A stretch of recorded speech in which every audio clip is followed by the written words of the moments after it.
Dr. Vikki Petersen here. I wanted to comment about a recent item that was in the news, and that was Chelsea Clinton getting married, and turns out she's gluten sensitive. I'm not sure if she's celiac or not, but the newsworthy item was that her wedding cake was gluten-free, and that got some chatter going about gluten-free, which is always good. And recently on the Today Show, there was a segment about gluten. And I just want to comment because there was a few things that came up on that segment that I felt needed some clarification because they weren't exactly accurate.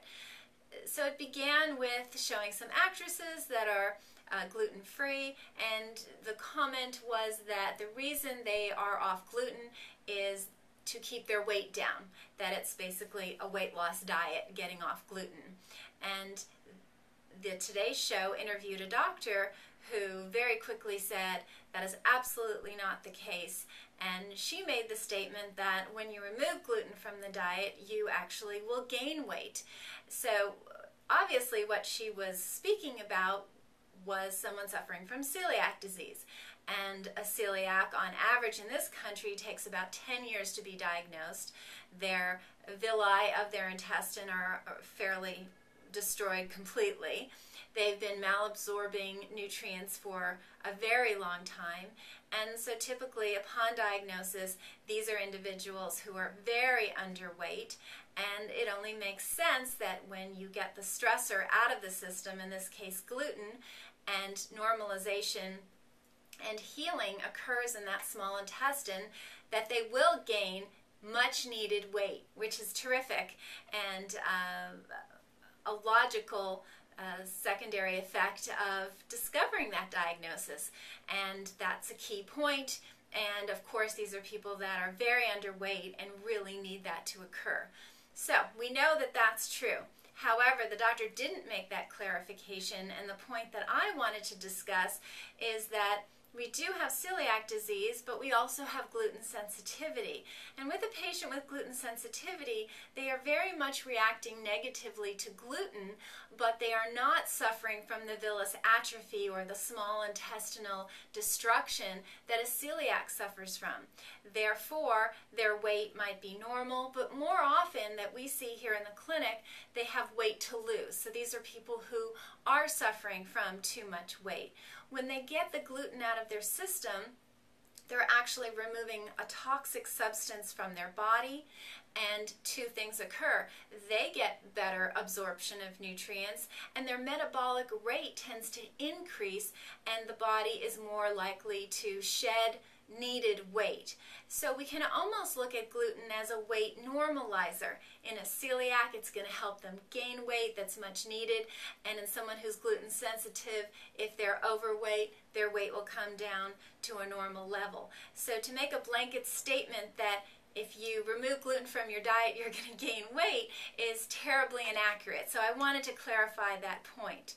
The other thing that the doctor brought up is that gluten containing foods might be more healthy because they're enriched. So she mentioned that breads with wheat are often enriched, and that's another statement that really needs to be looked at, because understand in this country we tend to strip our whole grains from the nutrients they do contain and then try to put them back in, which is never as good as leaving the whole grain itself or the whole fruit itself.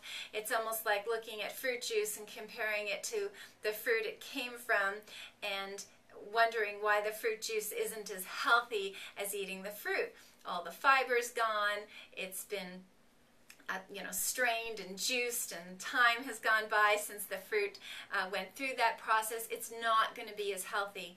So similarly, when you're looking at gluten-containing foods, to say they're more healthy than gluten-free foods is really an erroneous statement. Now, when you're comparing a pancake mix that's gluten-free or a brownie mix that's gluten-free, I will agree these are not the healthiest foods. They're little comfort foods that we who are gluten-free are excited about on a Sunday morning. We always make pancakes in our house, and it's nice to have those kind of things at birthday time or holiday time. It's wonderful to make those goodies that taste just like the thing you remember that contained gluten, like the brownies or the cakes. And the gluten-free industry has done very well at making those available to us. But those are specialty comfort items that we have occasionally. They shouldn't be an integral part of our diet. Whole grains that are gluten-free, lots of fresh fruits and vegetables, beans, legumes, healthy fats, that's what we all should eat, whether we're gluten-free or not, and that's a healthy diet. So I did want to just take a moment and clarify that. If you have weight to lose and you know you're intolerant of gluten, yet you're not a celiac, by no means take the advice that was given on the Today Show and worry that you'll remove gluten and somehow gain weight. I do not see that happening, and I've been working in the area for 25 years. So we can call gluten a lovely normalizer to weight, and I think that's just another good reason to find out whether you're gluten sensitive or not. I hope this was helpful and informative, and until next time, I wish you very good health.